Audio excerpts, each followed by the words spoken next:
Welcome to our video summary of Android XR and Google Project Aura. The links to the full episodes are listed in the description below.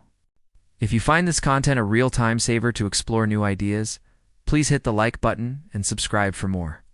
The year is 2013. The world is introduced to a device that feels like it was ripped from a science fiction future.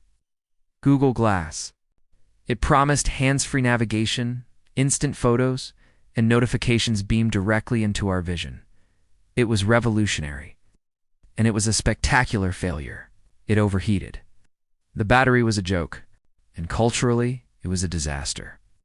It birthed the term glass hole, was banned in bars and cinemas, and became a symbol of social anxiety around privacy.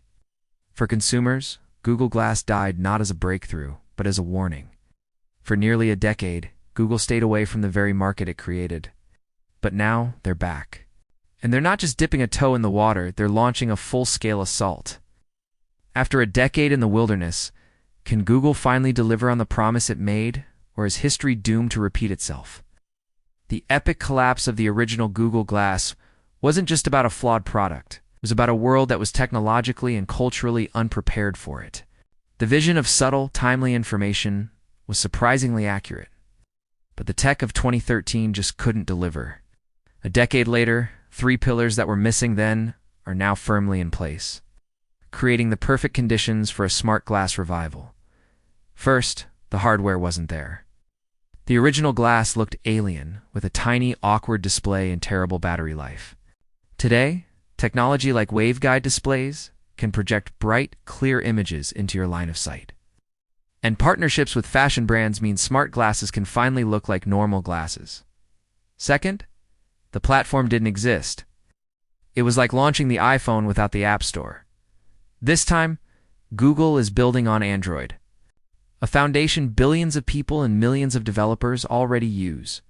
Finally, the AI wasn't smart enough. Today, multimodal AI like Google's Gemini can see, understand, and interpret the world in ways that were pure science fiction back then. With the cultural and technological groundwork finally laid, Google is executing a secret master plan designed to dominate. This isn't just about a new gadget. Google's return is a comprehensive two-pronged assault on the next major computing platform. The strategy is built on an open software platform and a powerful AI that lives on your face. First, Google is playing the long game with a platform-first strategy called Android XR. Instead of trying to convince developers to build for a niche device, Google is making it astonishingly easy for them to join. Any existing Android app with notifications or widgets will just work on the new glasses, with zero extra effort. This low-effort entry point is designed to build momentum fast. Once developers see their apps running in this new form factor, they'll be incentivized to use familiar tools to build even richer experiences. If Android XR is the foundation, then Google's AI Gemini is the superpower. It can see what you see, hear what you hear, and provide truly intelligent assistance. Imagine virtually stepping into a restaurant to check the vibe before you book. The true story of a 10-year-old navigating his family through Rome with a prototype, wearing magic glasses that place directions in his view as if he'd lived there his whole life. With Gemini, the glasses can look at a foreign menu and instantly overlay subtitles. They can identify a product on a store shelf and compare reviews.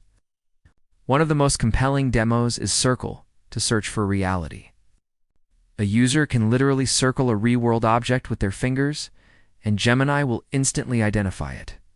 Google has clearly learned that when it comes to wearables, there's no one-size-fits-all.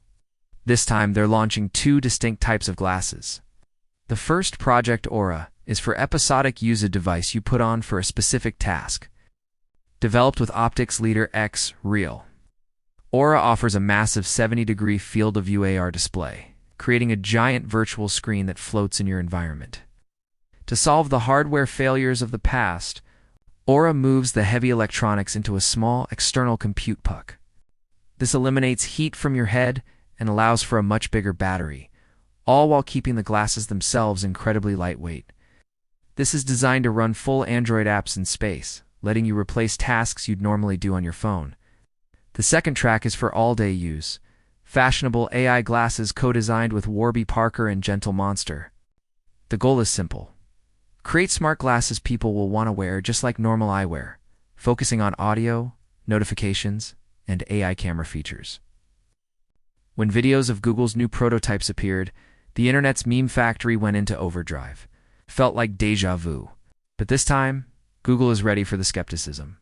To ensure transparency, the camera will have a very bright, unmistakable indicator light.